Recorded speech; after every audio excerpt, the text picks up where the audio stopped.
Moi, du coup, je suis beatmaker depuis 2 ans. Ça fait 2 ans en mars dernier. Et en fait, pareil, du coup, après les instruments, donc la batterie, parce que j'étais batteur pendant autodidacte et après conservatoire.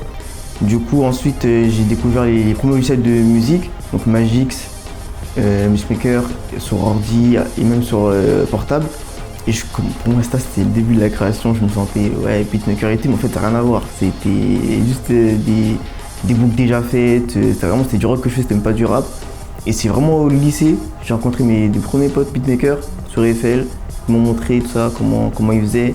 Je me suis renseigné et après, ils m'ont offert mon premier PC portable. Du coup, je me suis dit, vas-y, moi aussi, je vais mettre dedans. Et au début, c'était pas terrible, mais maintenant, voilà, maintenant on n'a pas lâché et du coup, je fais ça. En vrai, le déclic, c'est simplement que je savais que je voulais être dans la musique, travailler dans la musique. Enfin, que ça allait me suivre toute ma vie. Mais je savais pas comment, où passer pour en faire ça de ma priorité. Parce que c'est jusqu'au lycée encore. J'étais au bac, rempli de physique, chimie, tout ça. Et là, c'est la fin de l'année, il faut faire les vœux. Et je me dis non, je vais pas faire de la chimie toute ma vie. Me trimballer avec une chemise blanche dans les labos, grosses lunettes.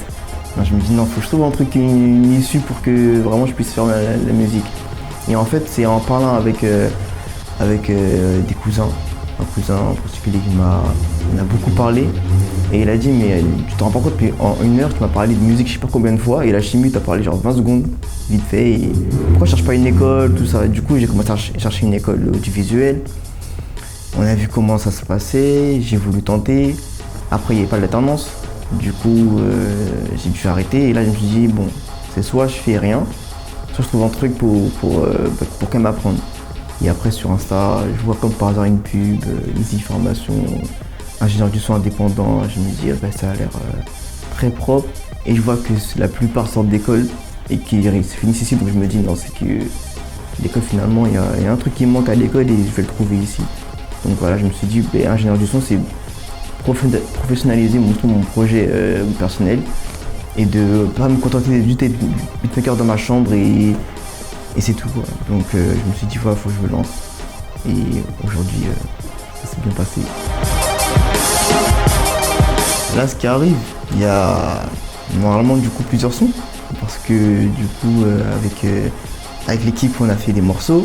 Et même avant, en plus avec des potes, on s'était capté pour faire des sons. Du coup, ça arrive. Là, on est sur la phase du clip, enfin du montage du clip. Et ouais, en fait, tout va arriver d'un coup. Je pense qu'il n'y a pas encore de date, mais ça va bouger.